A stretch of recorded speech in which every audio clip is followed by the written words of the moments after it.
negosiasi dengan RT/RW, terus tadi ada dinaikkan gajinya juga ya 5 juta. Seperti apa sih harapannya untuk itu? Jadi pertama saya hari ini di Kebayoran Lama diterima sangat baik oleh RT/RW dan juga oleh para pedagang pasar. Jadi ada 2 kegiatan yang langsung berturut-turut.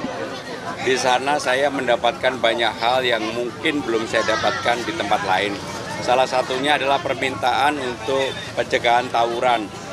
Kan itu ada di program CCTV yang kita lakukan, termasuk nanti fasilitas publiknya juga kita berikan. Yang kedua adalah di sini rupanya banyak sekali yang orang-orang yang melawan arus lalu lintas. Dan saya akan pelajari, saya akan tertibkan untuk itu. Dan yang tidak kalah pentingnya adalah para pedagang pasar tadi, mereka mengeluhkan sekarang ini omsetnya turun. Karena memang ini mungkin karena tekanan ekonomi dunia dan juga mengakibatkan ekonomi lokal yang menurun, mereka minta untuk bisa pemerintah Jakarta membantu permodalan. Maka seperti yang saya sampaikan bahwa kami akan mengalokasikan dana 300 miliar itu untuk seperti ini.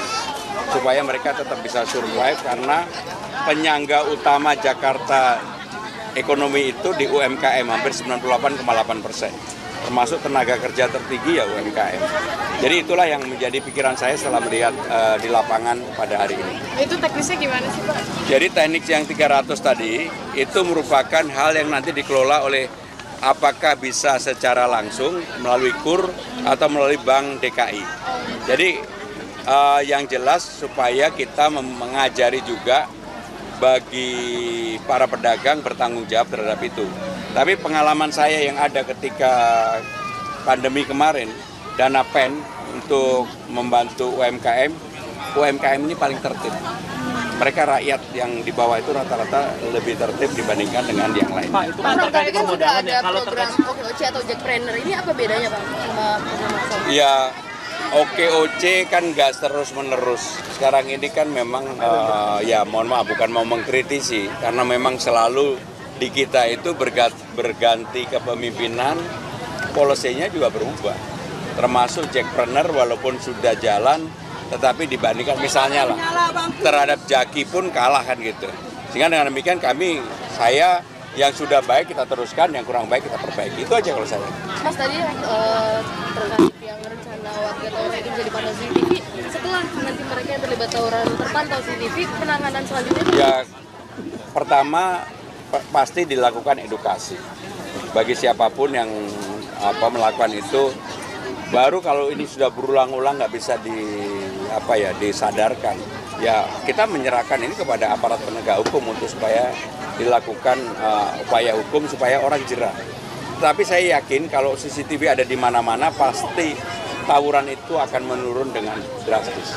Mas Pram, dikit soal sarapan gratis, itu rencananya seperti apa? Jadi sekarang ini sebenarnya di dana APBD Jakarta sudah ada alokasinya. Jadi bukan hal yang sesuatu yang terlalu baru, ada alokasinya. Hanya memang program ini akan disinergikan dengan program makan siang dari pemerintah pusat. Padahal ini adalah 2 hal yang berbeda. Maka kami mengusulkan untuk sarapan pagi gratis. Dananya dari mana? Dananya alokasinya sudah ada. Bahkan kalau saya misalnya dilantik tahun 2025, sudah ada dananya. Maka program ini pasti bisa jalan. Jadi bukan sesuatu yang dari kayangan. Menurut saya kan kalau program pemerintah pusat kan makanannya lengkap dari nasi, lauk, sayuran, dan susu. Nah kalau sarapan ini menunya? Kalau pemerintah pusat ini kan bertanggung jawab seluruh Indonesia. Pasti problemnya juga beraneka ragam. Di setiap daerah berbeda-beda. Kalau Jakarta ini kan lebih sempit. Dan dananya Jakarta untuk itu sudah ada dan gede banget. Maka kalau saya yakin pasti berjalan dan menunya ya akan kita ganti setiap waktu. Yang penting sehat, bahwa kemudian akan ada menu tetap nasi uduk ya kita lakukan. Berarti satu anak bisa dapat sarapan dan makan siang? Oh iya. Seporsi berapa Pak? Kami kaji lah, tetapi yang jelas angkanya pasti nggak berbeda dengan untuk makan siang. 15.000. Makan gratis ini setiap Jadi tiap hari, tiap sekolah buka seperti program makan. Mas, yang permodalan 300 miliar tadi itu untuk modal intinya atau fasilitasnya gimana? Itu untuk modal membantu UMKM bergerak. Jadi bukan fasilitas untuk infrastruktur, enggak, ini permodalan aja. Oh, jadi modal aja. Modal, karena kami menginginkan bisa mendorong UMKM ini survive, dan UMKM ini kan yang terbesar menjadi penyangga ekonomi Jakarta. Termasuk di dalamnya kami yang sudah sampaikan untuk membuka 500.000 lowongan kerja. Kenapa 500.000 lowongan kerja? Karena sampai dengan bulan Oktober kemarin ada 354.000 pengangguran. Ditambah 52.000 yang baru di PHK. Jadi kurang lebih ada 400.000. Kalau ada pembukaan 500.000 itu rasional banget dan ada, duitnya ada gitu. Pak, ini ada pengusaha warteg mengeluhkan biaya sewa ruko yang terlalu mahal, Pak. Nah, ini mereka menyebut ini membebani para pengusaha karena uangnya itu hanya untuk menutup biaya sewa ruko. Ini bagaimana Pak? Kalau saya jawab semuanya, saya sok pinter.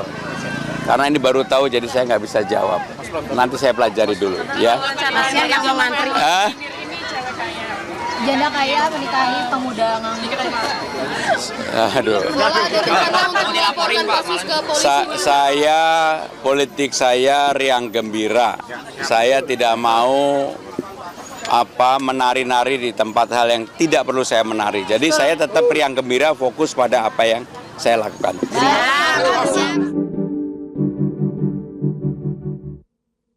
Saat menangkap, mengumpulkan, dan mengolah peristiwa, Ditangani secara paksa oleh penyidik. kami kerahkan upaya terbaik. Ketika menyampaikan berita serta informasi, kami tak sekadar menyapa. Ada referensi, aspirasi, juga inspirasi yang menjadi misi. Sapa Indonesia di Kompas TV. Independen, terpercaya.